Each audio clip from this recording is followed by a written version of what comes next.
Welcome to Jafar education. అందరికీ నమస్కారం.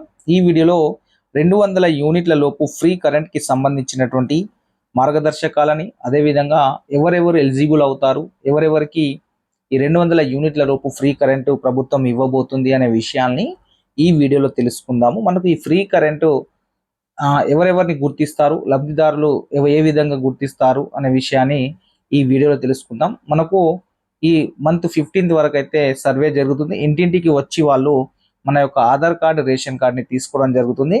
ఆ విషయాల్ని ఈ వీడియోలో అయితే తెలుసుకుందాం. ఎవరెవరు ఎలిజిబుల్ అవుతారు, ఎవరెవరికి 200 యూనిట్ల లోపు కరెంట్ ఫ్రీ వస్తుంది, అంటే ఎంతవరకు కరెంటు యూనిట్లు కాలితే వాళ్ళకి ఫ్రీ ఇస్తారు, 200 కంటే ఎక్కువ యూనిట్లు కాలిస్తే వాళ్ళకి ఫ్రీ వస్తుందా లేదా అనే విషయాల్ని ఈ వీడియోలో అయితే తెలుసుకుందాం. ఇక్కడ చూసుకున్నట్లయితే గృహజ్యోతికి శ్రీకారం అయితే చుట్టారు. 200 యూనిట్ల లోపు విద్యుత్ ఇక ఫ్రీ, ఫిబ్రవరి నుంచి అమలు, మార్చి బిల్లులో జీరో. ఒక కుటుంబానికి ఒక కనెక్షన్కి అమలు.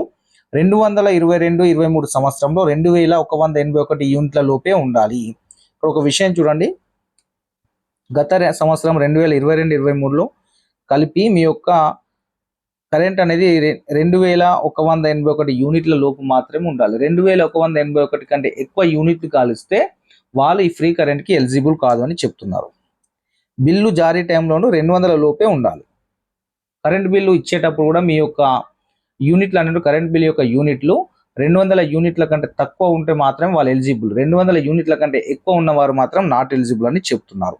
ముఖ్యంగా ఇక్కడ రేషన్ కార్డుకి ఆధార్ కార్డు లింక్ అయి ఉండాలి. ఖచ్చితంగా రేషన్ కార్డుకి ఆధార్ కార్డు లింక్ అయితేనే మాత్రమే ఈ యొక్క స్కీమ్ మీకు వర్తిస్తుంది. ఒకవేళ రేషన్ కార్డుకి ఆధార్ కార్డు లింక్ లేకపోతే రేషన్ కార్డుకి ఆధార్ కార్డు లింక్ చేసుకోండి, టైం ఉంది. ప్రజాపాలనలో దరఖాస్తు చేసుకుంటేనే పథకం. ఎవరైతే ప్రజాపాలన అప్పుడు అప్లికేషన్లో ఫ్రీ కరెంటు టిక్ పెట్టారో వాళ్ళు మాత్రమే ఎలిజిబుల్. ఫస్ట్ విడతలో 34,59,588 మందికి అయితే ఈ యొక్క స్కీమ్ని అమలు చేయబోతున్నారు. ఒకసారి వీటి యొక్క మార్గదర్శకాలు ఏ విధంగా ఉన్నాయో ఒకసారి చూద్దాము. ఈ పథకం యొక్క మార్గదర్శకాలు: 200 యూనిట్ల లోపు వినియోగించే గృహ విద్యుత్ వినియోగదారులు అర్హులు. 200 యూనిట్ల కంటే తక్కువ కాలే వాళ్ళు మాత్రమే ఎలిజిబుల్. 200 యూనిట్ల కంటే ఎక్కువ కాల్చే వారికి వాళ్ళు నాట్ ఎలిజిబుల్. ఒక కుటుంబంలో ఒక కనెక్షన్కే పథకం అమలు అవుతుంది. రేషన్ కార్డుకి ఆధార్ కార్డు తప్పనిసరిగా లింక్ అయి ఉండాలి.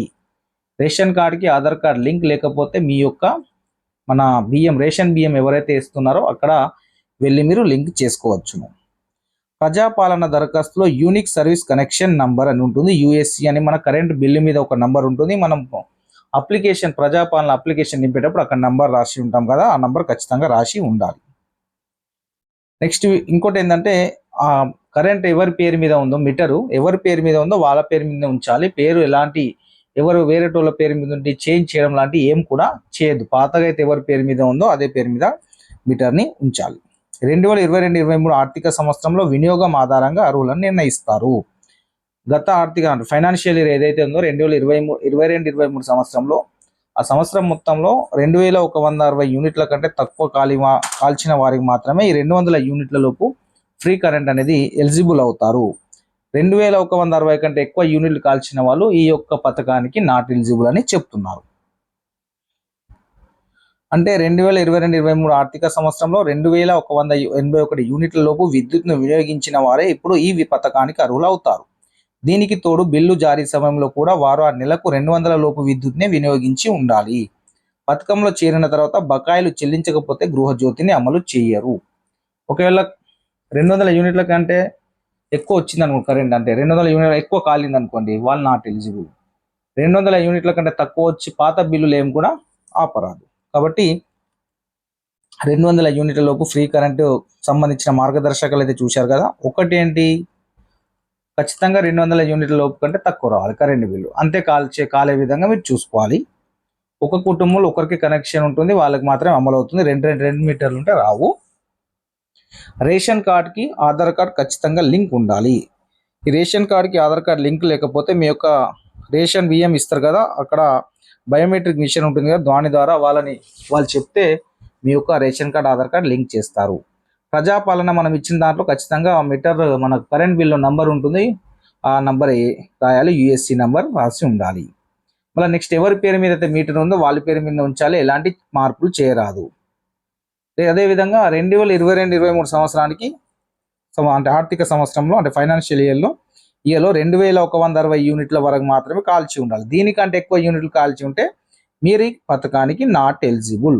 2160 కంటే తక్కువ యూనిట్లు కాల్చిన వాళ్ళు మాత్రమే ఎలిజిబుల్ అవుతారు. ఇప్పుడు గత ఆర్థిక సంవత్సరంలో మీరు కాల్చినటువంటి దాన్ని చూస్తారు. సో దానికంటే తక్కువ ఉన్న వాళ్ళు ఎలిజిబుల్, దానికంటే ఎక్కువ ఉన్నవారు నాట్ ఎలిజిబుల్ అని సింపుల్గా చెప్తున్నారు. ఇవన్నీ ఉండి కూడా రేషన్ కార్డ్కి ఆధార్ కార్డ్ లింక్ లేకపోయినా నాట్ ఎలిజిబుల్ అవుతారు, దాన్ని లింక్ చేసుకోవాలి. ఇది అయితే మన గృహజ్యోతికి సంబంధించినటువంటి మార్గదర్శకాలు. కరెంట్ ఫ్రీ 200 యూనిట్ల లోపు కరెంటు ఫ్రీకి సంబంధించిన మార్గదర్శకాలు, ఎవరెవరు ఎలిజిబుల్ అవుతారు, ఎవరెవరు కారు.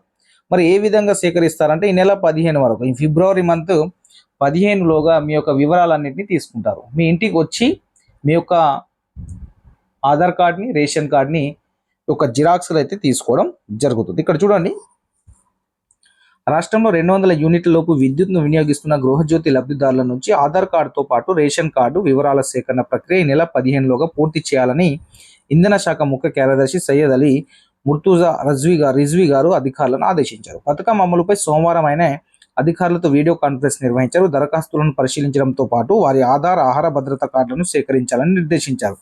ఇక్కడ చూడండి, మీ ఇంటికి వాళ్ళు సర్వేకి వచ్చినప్పుడు మీ యొక్క ఆధార్ కార్డు, మీ యొక్క రేషన్ కార్డుని ఖచ్చితంగా వారి యొక్క జిరాక్స్లని మీరు ఇవ్వాలి.